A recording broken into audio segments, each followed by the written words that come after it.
Yeah. All right, I think we're live now. Let's see if it works on YouTube. Yes. All right, we're good. Um, so let's. There it goes. It's live. All right. I'm gonna get the link out to share with everybody. I'll send it to Discord. But do you want to go game by game, or do you want to go position by position this week? I think we did game by game last week. Yeah, I'd be down for position by position just because we didn't get to do a podcast. Okay. That's it. Okay, that's a good point. All right, awesome. So once we get a couple bodies in here, we have 3 people in here right now. Word. Do you want to recap last week at all? Yeah, sure. Let me pull up my lineups from last week. I'm trying to remember last week because week 2 was such an atrocity, and then last week was kind of a little bit of both. I think I was on Watson last week. Okay, so what my biggest mistake last weekend was, I'm not going to even call Latavius Murray a mistake because obviously that game script just didn't work out, but Bortles was my biggest mistake. Going with Bortles and Cash was just a dumb move in retrospect. Just something I wouldn't do again. Yeah, obviously the chalk with Corey Clement and Latavius Murray didn't hit. Tyreek Hill also kind of hurt. At his salary was 6'6". I was between him and Ebron, and I went with Hill, assuming that he'd be higher owned. He was, but he didn't do well. I hit on the Fuller and Watson combo. They had 26 and 18.6, so that was nice, but still just not enough this weekend. So I feel good about this week. I think we're on a lot of the same plays too. Awesome. Yeah. I also went Tyreek Hill. Obviously, he had that big play that didn't get pass interference called on it with a Richard Sherman, like with the hand in his face. Could have probably gone either way, but if Richard Sherman did not defend the ball the way he did, that would have been a touchdown. Probably like 60-yard grab. So, I mean, Tyreek Hill would have had a smash game. The only thing I really hit on last week was the heavy Ebron fade. I didn't go on him at all. It worked out for me, but he still got 11 targets. Just didn't work out for him. But he was in a good spot. He also dropped 2 easy touchdowns. Like if he would have caught those, that would have broken the slate. I mean, that's 12 more points, 11 targets. I think he's in a good spot again this week, and I think we'll hit on that later. So if we want to go position by position, I guess we can start at the top of quarterback. Who are you looking at high-price quarterback off the bat? I think the first guy you kind of have to look at is Drew Brees, who is just a beast. I mean, he's thrown 8 TDs, 0 interceptions so far this year. He gets in a Giants defense that is still without Olivier Vernon and Eli Apple. Michael Thomas should be chalky. Kamara always garners some ownership, and Drew Brees kind of comes right along with them. I think that he's a good place to start if you're going to go with the top guys. Yeah, I agree. And a quick note on Drew Brees as well. I mentioned it in my article on Fan Cave. He is 417 passing yards away from Peyton Manning for the all-time lead in passing yards. So if you are a narrative guy, I know a couple of the Fan Cave guys are big on narratives. That can be a little extra. You can have a little extra pep in his step for the game tonight. In what should be a very high-scoring game. Right. Yeah. Love Breeze. Moving down a little bit, who are you looking at kind of in this mid-tier? Is there anybody up top? I'm not really looking at Brady or Rodgers this week. I don't think they're necessary with Breeze above them. Let me look what I have written down. I think the next most expensive player I'm looking at is Deshaun Watson. I know the Colts front 7 has been very effective this year. I think you said they're 4th in the league in sacks, and Houston's offensive line is horrible. So it's a bit of a knock on Watson, but other than that, he's played excellent lately. His rushing upside is there. He had 26 fantasy points last week. He's shown great rapport with both Will Fuller and DeAndre Hopkins. So when he has a fully healthy arsenal of receivers, I think his ceiling is exponentially higher. I'm personally just reserving him more for tournaments in week 4. All right, I dig that. Moving down a little bit down the line, I'm really high on Phillip Rivers this week. Seems like none of the Chargers are really garnering a lot of ownership, but they're in a really good spot against this San Francisco defense, who should be without Tart and Colbert, both of their starting safeties. So San Francisco's defense is already pretty bad. So, looking at that matchup, it's just a smash spot for Rivers. I don't really understand why he's not gaining a lot more ownership. I guess a lot of people are just looking towards Dalton, but for 7,800 on FanDuel, it's a smash spot for me, and I think he's definitely cash viable. Yeah, I don't mind that. The only knock I have on Rivers compared to a couple others in that price range is the fact that this game could get out of hand early, and they might scale back and just give all the usage to Melvin Gordon, who I will get to later. Mhm. But the thing is, if it does become a blowout, I think Rivers will have a big hand in that. So going dipping a little. Oh wait, I just remember one person we did glance over at 8-1 on FanDuel. I love Matt Ryan this week. Yeah, I was just about to talk about him as well. He's you can't bank on his rushing touchdowns every week. I think he had like 40 FanDuel points because he had 2 rushing touchdowns last week, which obviously you can't bank on. But he's been extremely effective throwing the ball. Still hasn't found Julio for a touchdown, but he has other weapons. I mean, Calvin Ridley went absolutely bonkers for you last week, and that was an amazing call. Yeah. How many did he have, like 37 or something like that? Yeah, it was like 37. He had 3 touchdowns. I said he was going to have 75 yards and a touchdown, and obviously eclipsed that. So it was a smash spot for him. Yeah. So I think Julio. I mean, he still has Austin Hooper, who's a good option at tight end, and Tevin Coleman's got the backfield. So I think he's in a great spot against a pretty soft Bengals defense. But speaking of the Bengals, what do you think of Andy Dalton this week? Andy Dalton, he's going to be your chalk this week. He's 7,400 on FanDuel. I want to say he's 5,400 on DraftKings, which is pretty absurd. I think on DraftKings, it's pretty smash spot. I mean, this guy is cheaper than Ryan Tannehill. Like, I don't understand how they can miss the pricing that much. I mean, just some narratives. Dalton's played better on the road throughout his career. He's also done really well in domes. Don't have the particular stats in front of me, but I know that he has done really well in domes. He's thrown like 18 TDs in like a handful of games. Yeah. I mean, this is the chalk. Yo, Joe, where'd you go? You just popped off. Are we still live? Joe, can you still hear me?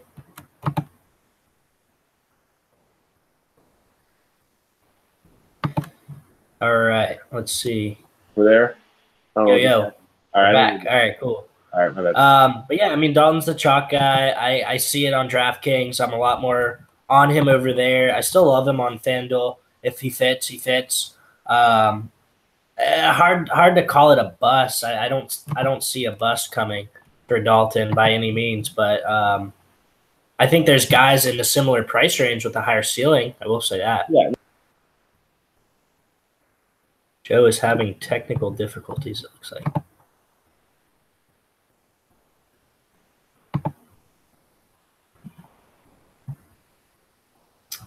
One second, guys.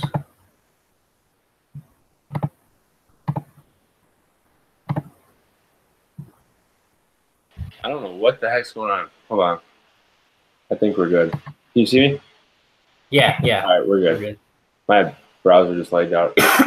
Anyway, but yeah, I don't think Dalton's a bust. I think his salary, especially on DraftKings, is low enough where, if he does only have 12 to 13 fantasy points, I don't think it hurts you that much, given that he is only 5,400 on DraftKings. FanDuel, I understand why some may think the 7,400 is a little high, but I think his ceiling is also higher than people give him credit for. I mean, he has Tyler Eifert back healthy, and his usage has gone up every game. His snap count was in the mid-40s last week after seeing like 27 in week 1. And then obviously he's got A.J. Green healthy. Tyler Boyd has been playing out of his mind. And Gio Bernard is a good back out of the backfield when it comes to passing. And I know Alvin Kamara just had 20 targets against this Falcons defense out of the backfield. So look for Dalton to dump off a lot and get some of that easy yardage. Yeah, I love Dalton this week. I love this Bengals offense. Another thing to kind of speak on his upside, he does have more upside, and that's due to the fact that he's playing Atlanta defense. They're without Deion Jones, Keanu Neal, one of their top cornerbacks, and also Ricardo Allen, their top safety. So not only are they banged up, they're just not great of an defense in general. As Joe mentioned, the dump-off passes to running backs is ridiculous against them, and Gio Bernard has proven that he can be that guy. So I definitely think Dalton can have a big game. Someone made a comment about him throwing 3 picks this week, and I think if he throws picks, that's fine. He had 4 picks last week, and he still had 18 FanDuel points. So that smashes the 2x value you're looking for, or the 2.5x value. So I'm not saying expect a perfect game, a perfect passer rating, anything at all. He might turn the ball over, but that's totally fine at his salary. I'm not really worried about that. Are you looking at anybody else below 7.4 on FanDuel?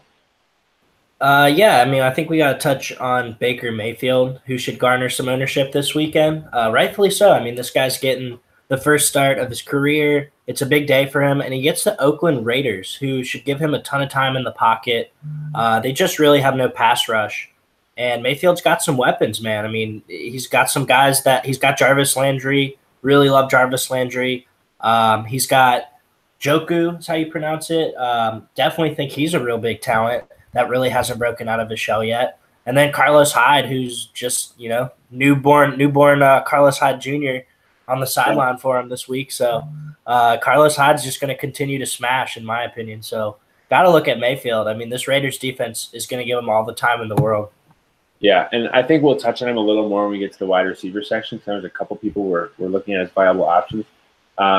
Aside from Baker, I see some people on Eli Manning. I don't mind it, but he's just too erratic of a quarterback for me to trust in cash games. He's cheap enough where I would throw a dart in a tournament with Odell or Sterling Shepard, but I don't see the cash appeal to you. No, not at all. I just like playing any Giants makes me cringe. Like even like the thought of rostering Saquon Barkley. I know how talented he is. I know this spot for him, but just playing any Giants in general just it's worrisome. That's why I'm trying to limit my exposure. And to play their quarterback, somewhere I'm not going to go. Yeah. But one other guy that I'll touch on quickly, I think is an amazing tournament play, is Ryan Tannehill going into New England this weekend. He's only 6,800 on FanDuel, and people just don't realize like these Dolphins are good. They're 3-0. Tannehill has not had to throw the ball more than 28 times this year. And his upside just hasn't really been able to shine yet. And I think this is a game that could honestly shoot out. I think this game could be Dolphins playing from behind. I think New England's, they're at home and they really need a big win here, and they're a well-coached team. So I do think that they can get out in front early and force Tannehill to throw the ball a lot. He could see up to 40 attempts, and that upside could really shine for him. So yeah, definitely a good tournament play. I think there are some pieces that are very interesting in that Miami offense. Which we might get to later. But other than that, do you have any other quarterbacks you're looking at? Nope.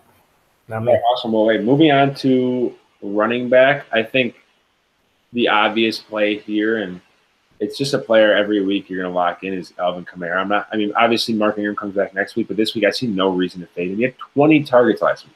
20. That's insane.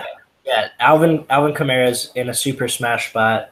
And you get him in the afternoon slate, too. You get him in the afternoon game, so, your lines are still going to be crawling up at the 425 games. A lot of the chalky guys are coming in these afternoon games. Yeah. But, yeah, not much to say about Kamara. He's a smash play, and we say the same thing every week. Yeah.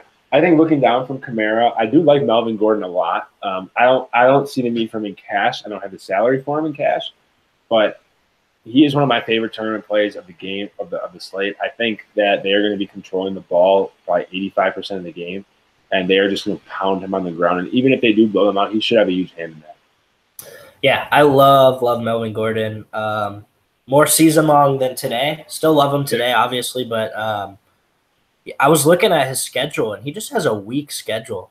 And I was like, I got to go ahead and get this guy. And I was able to make a trade. I was able to trade Carlos Hyde off of his hot hand and Emmanuel Sanders for Melvin Gordon in one of my season longs. So I'm stoked about that. Yeah, man. Yeah, it was actually Chief K that I made the trade with. So I've actually got Melvin Gordon, David Johnson, and Leonard Fournette, and that's in a 12-team league. So if Johnson picks it up, that should be a championship team. Yeah, no, that team smashes. So and I got your boy Devontae Adams too. So hopefully he stays consistent. But yeah, no, Melvin Gordon's in a great spot. My concern with talk to me about Zeke. Yeah, I know Johnny's not on him. I know he isn't, but I just love Zeke this week. He's just a true talent, and his offensive line is not bad. I mean, the thing about Zeke is he's playing the Lions, who's given up 5.4 yards per carry to running backs this year so far. So there's kind of pros and cons with this Lions team, though.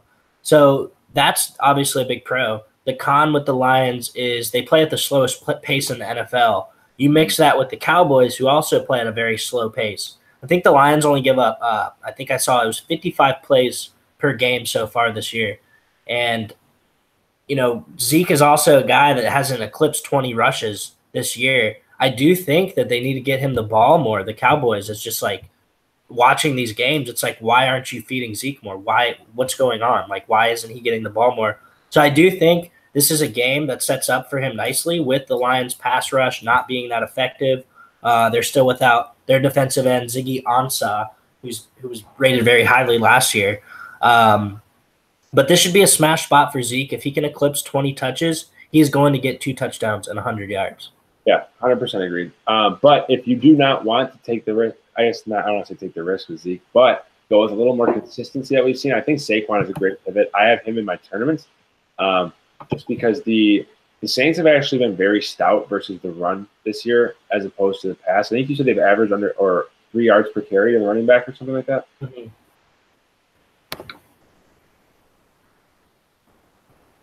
You hear me? Wait, yeah, what's up? Sorry. I said, remind me again what the Saints are allowing the running backs. It's pretty stingy. I don't have those notes in front of me, those last week, but I know I agree. It was under 3 yards a carry or something like that. I think the appeal with Saquon for me, especially on DraftKings at his $7,700 price, is his involvement in the passing game. His 27 targets through 3 games is the most in NFL history since they started tracking targets for running back. So the upside's there. Yeah, and it's just Barkley is just so freaking talented too. So you have to think one of those games is coming where he literally just runs like 2 70-yard touchdowns, and like he's gonna have one of those games where he just has like 3 huge touchdowns. Yeah, 100% agree. So moving down, I feel like the most popular option will be to go grab 2 of those high-priced running backs and pair with a value. Are there any running backs in the mid-tier you have your eye on? Not sure if you'd consider him a mid-tier, but I think he's a lock regardless on both sides. Is Giovanni Bernard. He's kind of pushing mid-tier value train, but this guy's just too cheap. I mean, he's $2,700 less than Kamara on DraftKings, and like it's just too easy. You have to play him completely. I mean, this guy 9 targets last game. I think he had 6 catches. I see no reason to fade Gio. He's going to be chalky too, which enhances his appeal in cash games. He should get in the end zone one way or the other against this defense, and Atlanta allows the most catches to running backs in the league without Deion Jones. So, and we'll continue to say it all year because it's happened. I mean, McCaffrey, we're talking about James White in the Super Bowl. Like, this has been an ongoing thing. This is not new. The sample size is not small. Gio's catching balls today. He's getting rushing yards. Like, he's going to score. It's a shootout, and he's way too cheap. Yeah, agreed. We're going to take a quick pivot. We have a question in the chat. Tyler Boyd, Demaryius Thomas, or Kenny Galladay, half-point PPR, who should he start? That's tough, man. Honestly, for me personally, I rank Demaryius last, even against Kansas City defense in this situation, just because I'm so high on Tyler Boyd and Kenny Galladay this week. Yeah, I agree. I like both of them as well. So my recommendation would probably be Galladay. So I like Boyd, but I think Galladay has a little more consistency. Excuse me. Sorry. I would prefer Boyd, not Galladay. I like Galladay's consistency, but the over-under in that Bengals-Falcons game is way too high to pass up on not having a piece of it if you can. I think Boyd had like 9 targets last week or something like that. 6 or 7 the week before. He's scored a great play. 21 targets through 3 weeks. So he's averaging 7 targets a game. And no Joe Mixon. So yeah, I think Tyler Boyd is my pick. Yeah, I agree. I mean, Galladay has caught a touchdown in every game so far, though. It's just, I think with Galladay, with the scare for me is, and with that whole game in general, is just the pace of that game. Yeah, I think it's going to be low scoring. Yeah, so I'm on board with that. And Johnny said Boyd too, so there's our confirmation. Awesome.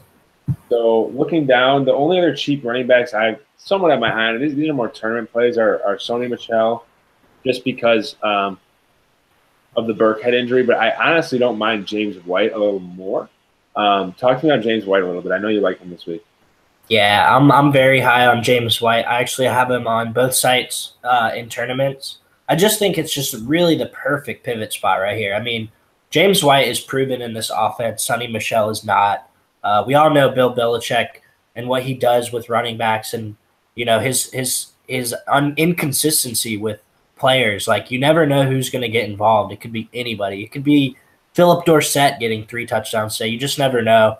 I just think White's a perfect pivot. If Michelle is going to come in at like 25% owned and James White's going to be 10%, I mean, he's the more proven back in New England, and he's obviously proven to catch balls out of the backfield. So, especially on a full point PPR site like DraftKings. 100%, I love it. I mean, honestly, if you want to go cheap and get a little contrarian in a tournament in DraftKings and go Gio Bernard and James White, I think the upside there is awesome. So, Kerryon Johnson, I don't mind him after last week with the first time a Lion has rushed for over 100 yards in years.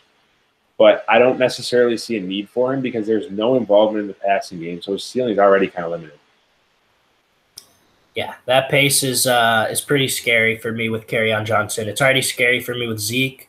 Kerryon Johnson, obviously not proven. It's a one-time game. I do believe in him season-long wise. I do love me some Kerryon. I just don't think I'll have much exposure this week. Yeah, I agree. That's about all I had for running backs. Do you have anyone else? Yeah, I got some quick hitters. I talked about Carlos Hyde real quickly last position that we were speaking of. I think the Browns will be chalky. I think Callaway, Landry, even Baker will have some ownership.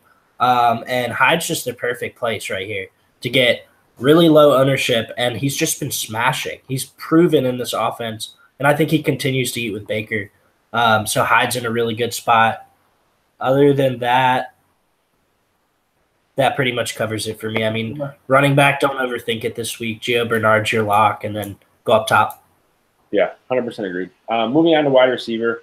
For me, this is just very, very easy. I mean, Michael Thomas is the safest play on the slate. Like, there's not a doubt in my mind. He's got a 95% catch rate, which is obviously unsustainable, but he's getting over 13 targets a game. He's averaging like 130 yards a game. He is by far Drew Brees' favorite target. No matter how much he likes to spread the ball around, Michael Thomas is going to get that. Yeah.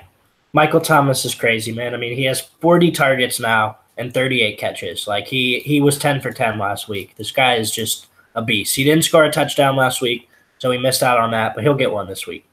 Yeah, I'm not really worried. One quick thing for running backs I forgot to add is if you are not a believer in this Josh Rosen era or this just Cardinals offense in general, Chris Carson's in a pretty similar spot to last week. This man had 32 carries last week.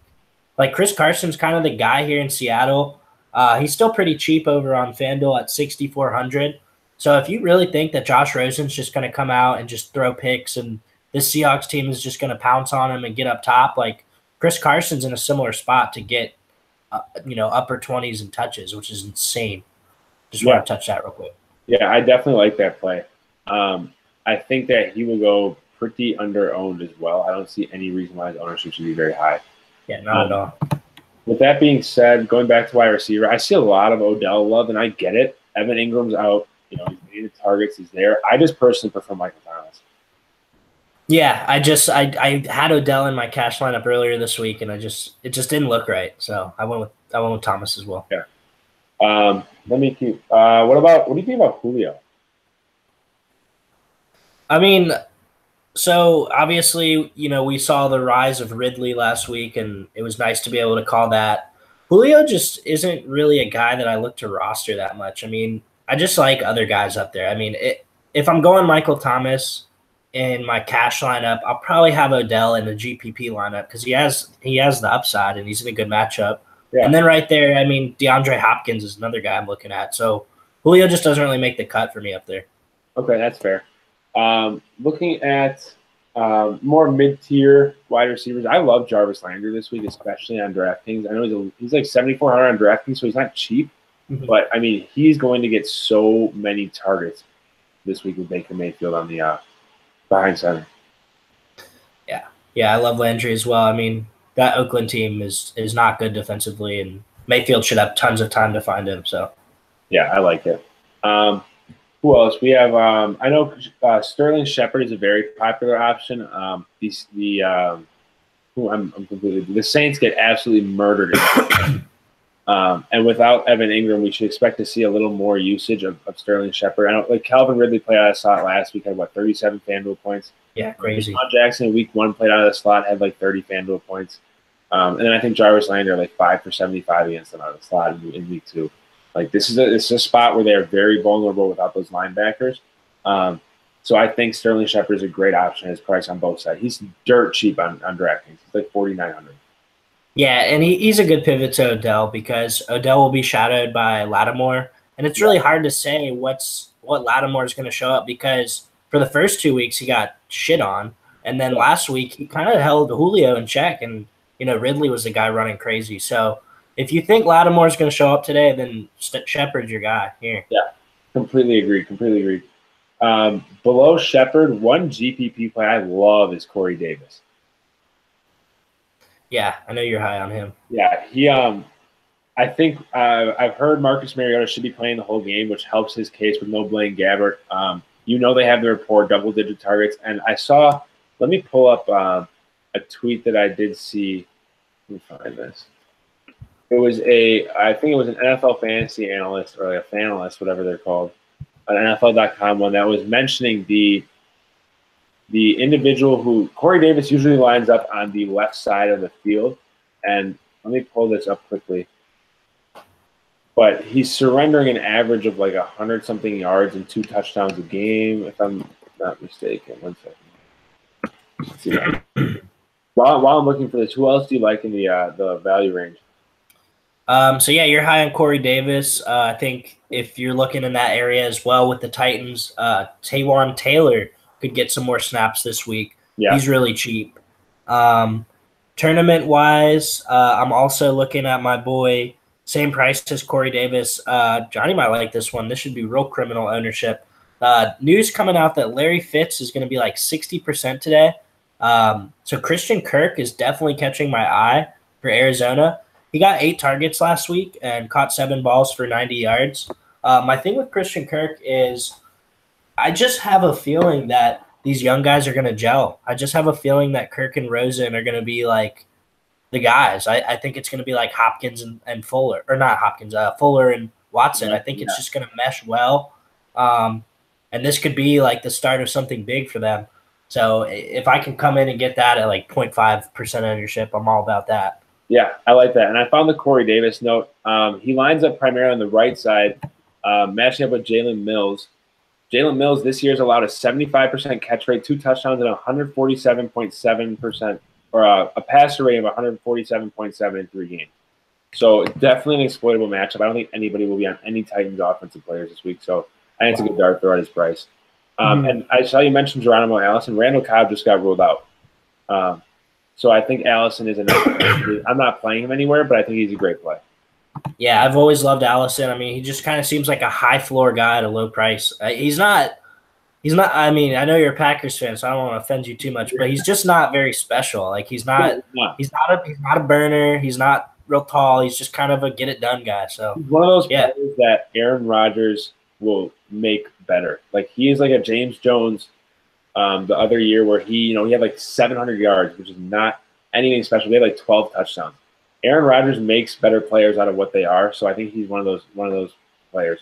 Yeah, but speaking of an actual burner for value price, should come in at pretty reasonable ownership, probably pretty high, risen through the week at least, is Antonio Callaway.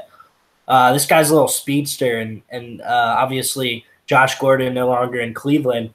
Callaway's kind of the guy that's been asked to step up. So, I mean, $4,500 minimum price on FanDuel, 4.3K on DraftKings. It's a pretty smash spot for some cash games. Yeah, I definitely agree. I love Callaway's a free square in my mind this week, and I honestly don't think his ownership will be that high. I think a lot of people's wide receiver 2 and 3 will be a combination of Shepard and Tyler Boyd.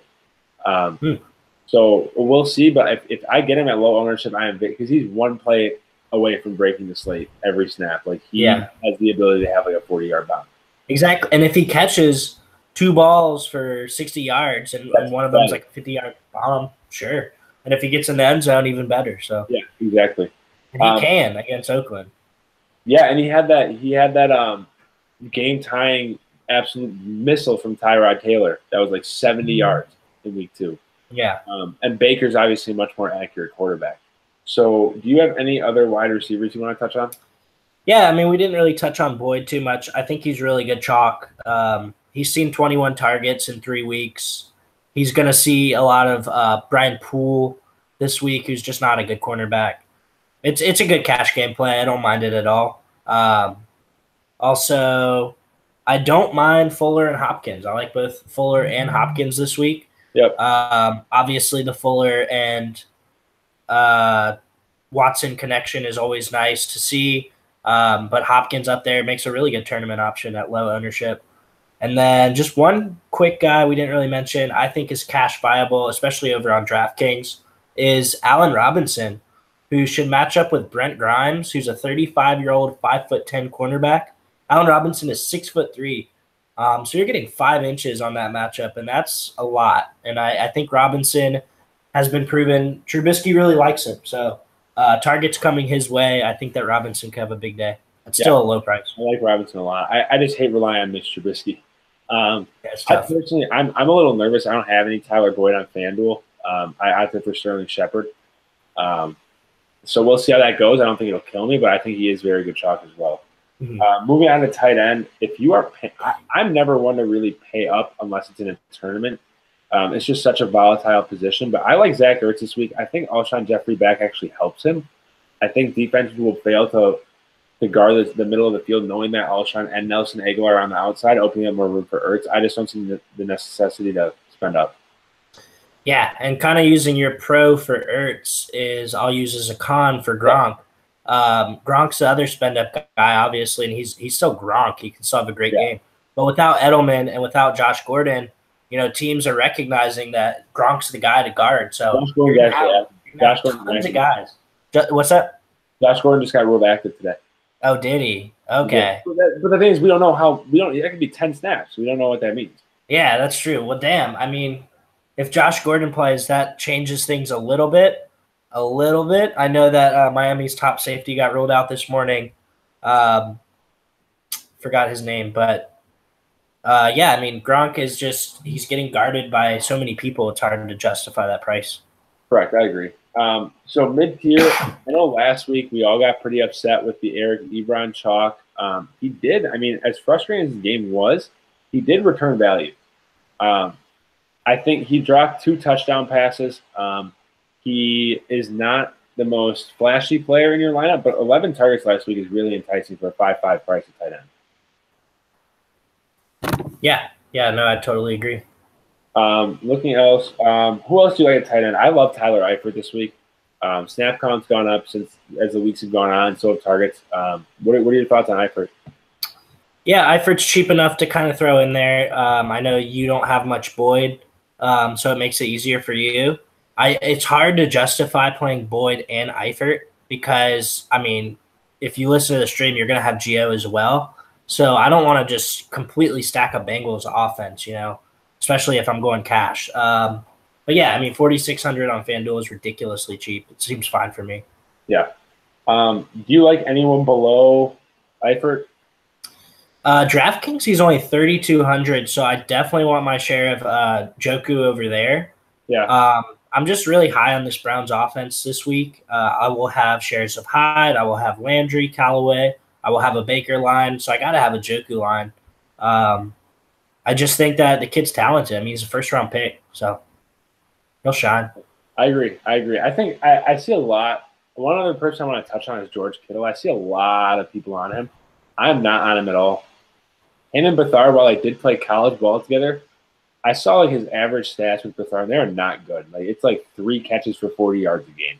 I didn't see that. Not something I want to eat for 5.7, 5.8. I just have no interest in that play. Okay, I mean that's fair enough. But yeah, I saw the stat. He does play with. He did play with him at Iowa. Yeah, so, I saw it. So there is the chemistry. Right. It hasn't necessarily translated yet to the NFL. So moving on to defenses, there's really only 4. I have my 5. I guess that's a lot, but I think Jacksonville's a great play if you have the salary. Yeah, agreed. I think that game's low scoring. I think both defenses are in play, actually. Bortles looked really bad last week. Jets defenses looked pretty good through 3, so yeah, I agree. Both those defenses are okay. Going a little farther down, I don't mind Philadelphia. I don't think they'll garner any ownership at all. I'm a big fan of targeting this Tennessee offense because of how dismantled they are. And, there are throws that Mariota can't make because he can't feel his arm. Like, that's not a good sign for an offense. So I think, using that and attacking it as a defense is a smart play. Yeah, they're in a tough spot, Tennessee is, so definitely don't mind the Eagles. Both defenses in that game, honestly. Carson Wentz did not look good last week either, and he was getting sacked a lot too, and Tennessee's looked good. If you look at Tennessee's numbers for FanDuel-wise, they're 3,500. They've put up 11, 7, and 12 fantasy points. So, yeah, they haven't played the highest potent offenses or anything, but Tennessee's fine. Yeah, agreed, 100%. I don't mind the Packers defense as well. I know it's the Bills, and they looked a little scary last week. But, can you really trust Josh Allen? I don't know. I know LaShawn McCoy's healthy. It's a very questionable Packers defense, so I'd reserve him more for GPPs, knowing the Bears are the same price. Do you want to touch on the Bears at all? Yeah, Khalil Mack's just the guy. I think that we've kind of seen the peak of Fitzmagic, and I think that they get to him this week. 14, 17, and 13 FanDuel points the last 3 weeks. They've just looked really, really good as a unit. And they're still 2,600 on DraftKings. It just makes it too easy. On DraftKings, it's pretty much a lock and load. Yeah. FanDuel, you got to do a little bit more working with that. But I don't mind them either site. Yeah, I like it. Who is there anyone else? I don't mind the Chargers against the 49ers. Breida is expected to play, which is a bit of a knock because he's a good player. With no Joey Bosa, should be able to have some production. But I don't mind the Chargers. That's the only other defense I'm really looking at. I know you have a pretty nice value defense you're locking in. Yeah, I think the Colts make a good play this week. They have 10 sacks through 3 weeks. They're 4th in the NFL. And this Houston offensive line is not good. So obviously a plus there. They're still really cheap, and they're at home this week. So I think the Colts are fine. I think they're a pretty high floor defense, and I think they get to Watson, maybe 5 or 6 times. Yeah, and that's all you need at that low price to return value. So I see no problem with it at all. But that's pretty much all I have for defense. One thing I'll say about defense, I was thinking about it, and I was thinking about how truly volatile all defenses really are. So I was thinking more of my strategy, and if you're making multiple lineups, don't go all in on one defense because it's the worst to have your defense just get 0 points and you have all ownership with them. So spread it out a little bit. That's about all I have for defense. Do you have anyone else you want to cover? No, not for defense. Okay. Well, with that being said, do we have anything else you want to add to this? Let's do a core 4. Okay. FanDuel first. Are we doing cash, GPP? What are we doing? Yeah, let's do cash. So cash core 4 on FanDuel. Kamara. I'd probably go Kamara, Dalton, Bernard, and Michael Thomas for me. All right. In FanDuel, I'll rock with Gio Bernard, Michael Thomas.